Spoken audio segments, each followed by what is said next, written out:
India's big 30-point jump in the World Bank's ease of doing business rankings to climb to the 100th spot has come as a soothing balm for a government battling a backlash of GST woes, demonetization and slowing GDP growth. No surprises then that the government is going all out to tom-tom these rankings, terming it as a validation of the business reforms initiated by it since coming to power in 2014. Well, despite all the noise and over-the-top hype surrounding these rankings, no one can really take away the hard fact that this is India's best performance ever. Welcome everyone to Urban Reality. I'm Manisha Natarajan and my job today is simple: to broaden the discourse and ask a few important questions. The most important being, do these rankings really capture on-ground realities of setting up a business? Because the current ranking boost has come from three key reforms: resolving insolvency, ease of paying taxes online and protection of minority investors.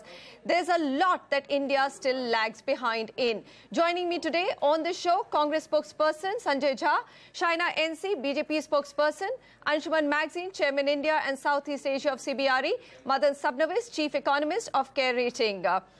All of you, thank you so much for being here with me. I think the first question has to go to the BJP spokesperson, Shaina NC. My question is that the big up move in ease of doing business has come from parameters which were probably the easy part of the job. The tougher ones, construction permits, we've jumped only 4 spots. We are still at 181 out of 190. Registering property has actually fallen. So do you believe that the easy part is done and the harder one is still ahead? Well, there's no saying that there isn't work to be done. Of course, there's so much which Prime Minister Modi has envisaged in his proposal that the country must move forward up until 2022. But there's no taking away from the fact that if you've moved 30 notches down from 130 to 100, it is a big deal. And for critiques and people in the opposition who have only criticized and suggested that a World Bank report can be manipulated, I think it's laughable. Now, coming to the nitty-gritties of this, where have we really seen a huge change? Look at the insolvency issue, which was dealt with so differently in the past, and look at the present. Look at the real estate sector and look at the amount of permissions you needed for a single project.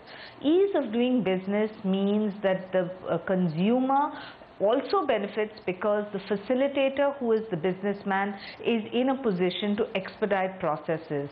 I am hopeful that post GST, and we all are aware that the next 6 months will be crucial to a real big boost to India. Who knows, from 100 we may come down to 50. So it's not as if this is the end of the road, but this is an encouraging, I think, sense of pride for every Indian. And this is not just limited to Niti Aayog and the people concerned. I think ease of doing business for SMEs is so important. All right. And what makes the country grow? It is these people who have, stood and shown faith. Okay, so let me ask my other experts. Let me ask my other experts on SMEs and real estate that you're speaking about. Skeptics are saying, Sanjay Jha, that there's little change on ground. Complex rules dealing with construction permits, even registering property, contracts. In fact, if I look at enforcing contracts, we are still at 164 to 190. What is your own assessment, other than, of course, hinting that there might be some sort of collusion between the government and World Bank? Is that something that your party is sensing? Yeah, Manisha, let me tell you, on several parameters, fundamentally, starting a business, property registration, construction permits, enforcing contracts, a very critical part, especially for foreign investors, inter-border trade. Actually, the rankings have been either stagnant or they have worsened. So, end of day, maybe on some parameters, the performance has been extraordinary. And I can tell you that's not just because of the BJP. It's because the transparency brought in on online tax submissions during the time the UP has probably now escalated further. The fault line with the World Bank report is not just now. We agree the fault lines have been there from the very beginning. The experts acknowledge this, Manisha, that because you look at only Mumbai and Delhi, you are essentially keeping a lot of the micro entrepreneurs, small businesses, traders who comprise the bulk of India's larger informal sector out of the purview. Therefore, to selectively pick this up and make this into one headline-grabbing, razzmatazz, and to sell it to the people of India at this point, when there is a, everybody is saying that we are in economic doldrums, is really being highly disingenuous. All right. I think the government had to be pragmatic about Sanjay, it. We jumped 30 ranking, but in isolation, it is a lost point. All right. You're saying in isolation, it's a lost point. It's a very, very narrow sort of a research ranked. Madan Sabnavis, what is your take on this? Is the research too narrow, being limited to Delhi and Mumbai? Yes, China, go ahead. But we have to go to the experts as well. Absolutely, and I would like to hear the experts, but just to tell Mr. Jha, the difference between us and them is probably they expedited the ease of doing corruption, and we here are focusing on the ease of doing business. So It's all very well to view everything with jaundiced eyes, but please accept the reality for once. All right, okay. Let's keep it to ease of doing business, and how do we get that score to be better? No one's taking away the 30-point jump, but then we also have to see whether it's really working on ground. Madan Sabnavis, do you buy this argument that the research is too narrow and the realities on ground of actually setting up a business may not have changed much? So actually, Manisha, when we are looking at World Bank's ease of doing business, I think we should realize that this is a standardized approach which is taken to bring about comparability between how easy it is across different countries. So I think we can keep quarreling about whether these 10, 11 parameters are adequate or whether we should go beyond, whether it covers all sections, whether it should cover more cities. But as we take it on face value, let us just accept the fact that we move from 130 to 100 is a considerable achievement. I admit that we have not done well on all the parameters. The easier ones have been some things we have done well. But just remember, 1 year back, we would have said that we were lagging even on those parameters. Now, I think the number as such is important because the global community looks at it very importantly, especially if we're looking at global credit rating agencies, the IMF, World Bank. So I think in terms of the way in which the world sees us, we have definitely done better. And I think we need to credit the policies which have been pursued in order to make sure that we've been able to reach this far. All right, Sanjay, come in here.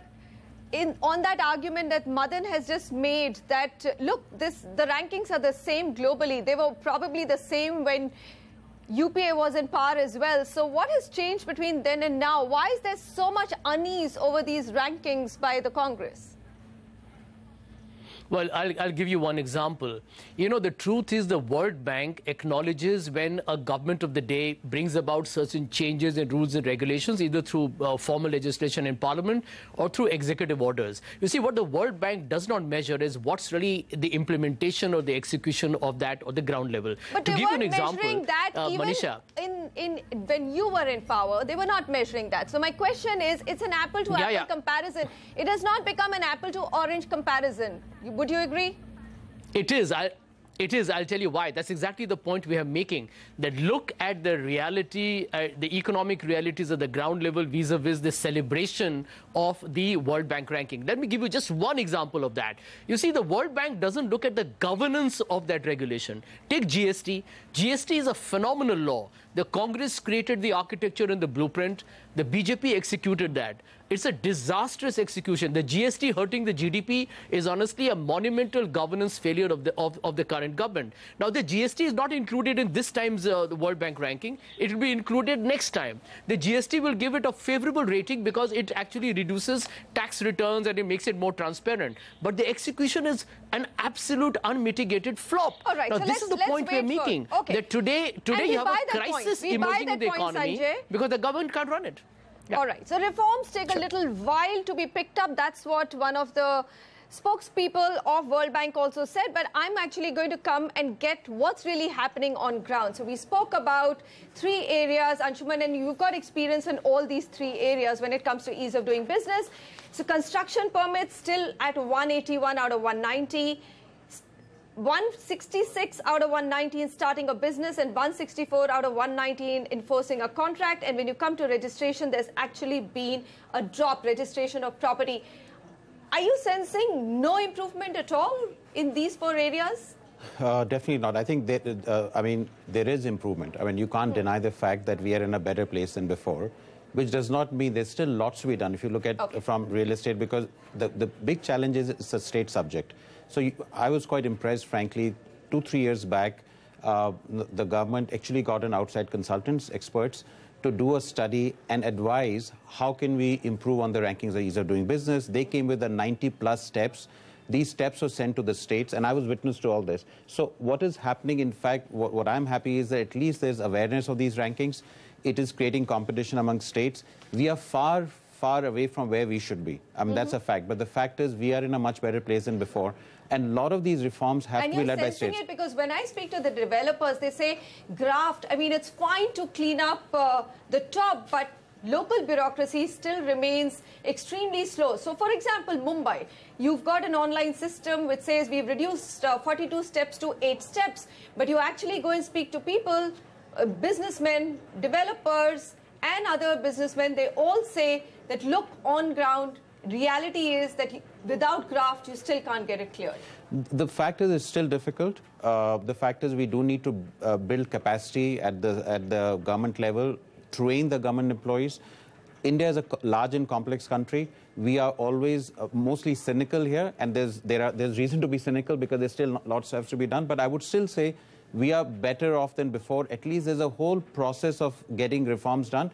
I agree with you. It's still very difficult on the ground, but much better than it was before. So you are saying that things have improved on ground when it comes to ease of doing business. Absolutely. Including in real estate. Absolutely. All right. Well, we've had the World Bank's Vice President for South Asia saying, when she was releasing the report, that in our view, India's jump to the 100th spot is a very clear signal from India that not only has the country been ready and open for business, it is now competing as a preferred place to do business globally. It's an important statement, but we're still going to come and see how will states actually implement these reforms, because a lot of the tougher ones are now in the hands of states and local bureaucracy.